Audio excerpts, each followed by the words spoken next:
मानोना आं जेब्ला निउस बुथुमनो ओंखारो अब्ला आंनि हिन्जावा जानाय लोंनायजों लोगोसे मोसौ मोसाखौ गासिबो दायथ' खालामनानै गावनि आखाइजोंनो मावनानै आंखौ बे बड'लेण्ड बुब्लिनि रादाब बुथुमनायाव जोबोद हेफाजाब होनाय जायो। गिबियावनो आंनि वाइफ एबा हिन्जावनिसिमबो आङो गोजोननायखौ जासिग्रोदों नैबे बड'लेण्ड बुब्लिनि खामानि मावनो हानायनि थाखाय।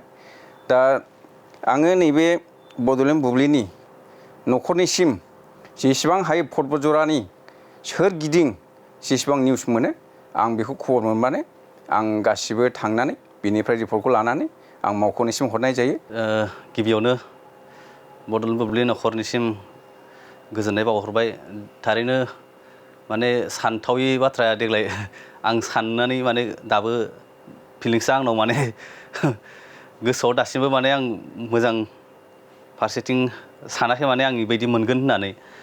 थारैनो बड'लेण्ड बुब्लि न'खरनिफ्राय आं देग्लायनि बोसोरनि साबसिन खौरांगिरि बान्थाखौ मोननानै जोबोर गोजोननाय मोन्दों। लोगोसे आङो फैबाय थानाय समावबो हार्ड वर्क खालामनानै बे खौरां बिजोङाव अरायबो खामानि मावलांगोन। लोगोसे आंना बड'लेण्ड बुब्लियावनो जेब्लायबो सेक्रिफाइस दंखायो नालाय आं बेयावनो सेक्रिफाइस खालामगोन आरो उननि समाव गासिबो खौरांगिरिफोरानो जोंबायदिनो जिहेतु जों दिनै बान्था लानो हादों, आं लानो हादों जिहेतु आंनिख्रुइ साबसिन आरोबाव खौरां बुथुमनानै नोंथांमोनाबो लानो हागोन बेखिनिखौनो आं फोरमायनानै फोजोबबाय। गोजोन्थों।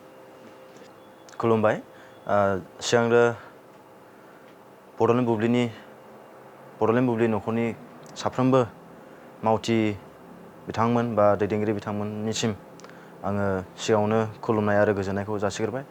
आङो माब्लाबाबो सानाखैमोन दिनै बड'लेण्ड बुब्लियाव 1 बोसोर खामानि मावनानै आं दिनै बेस्ट लाइभ रिपर्टार बा रिपर्टिं बे एवार्डखौ मोनगोन होननानै आं सानाखैमोन।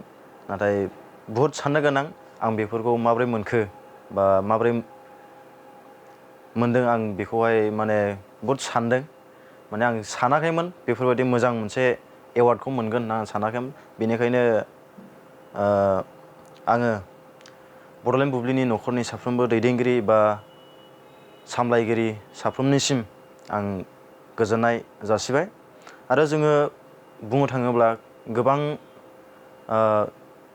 खौरां बुथुमनायाव गोबां जोङो खस्थ' मोनो बा खस्थ' लानांगौ गोनां जायो। बेनि गेजेरजोंब्लाबो दिनै खस्थ' खालामनानै आङो नैबे बेस्ट लाइभ रिपर्टिं एवार्डखौ मोननो हादों।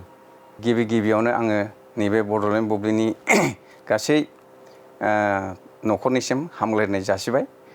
दा आङो फटबजरानि सासे रिपर्टार जानानै आङो फटबजरानि जेसेबां हायो बेखौ आं बुथुमनानै दिनै नैबे मावख'सिम हरनाय जायो।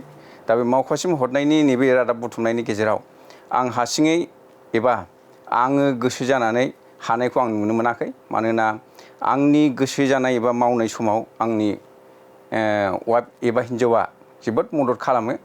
मानोना आं जेब्ला निउस बुथुमनो ओंखारो अब्ला आंनि हिन्जावा जानाय लोंनायजों लोगोसे मोसौ मोसाखौ गासिबो दायथ' खालामनानै गावनि आखाइजोंनो मावनानै आंखौ बे बड'लेण्ड बुब्लिनि रादाब बुथुमनायाव जोबोद हेफाजाब होनाय जायो।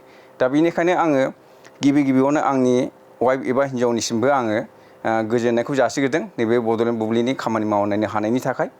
दा आङो नैबे बड'लेण्ड बुब्लिनि न'खरनिसिम जेसेबां हायो फटबजरानि सोरगिदिं जेसेबां निउस मोनो आं बेखौ खबर मोनबानो आं गासिबो थांनानै बेनिफ्राय रिपर्टखौ लानानै आं मावख'निसिम हरनाय जायो आरो मावख'निफ्राय बेखौ जोबोद सामना हामनायै फोसावनानै होनाय जायो। आं बिनि थाखायनो बड'लेण्ड बुब्लि मावख'निसिम सामलायगिरि गासिबोनिसिम आङो आंनिफ्राय गोजोननाय जासिनानै आंनि बुंनायखौ फोजोबनाय जाबाय।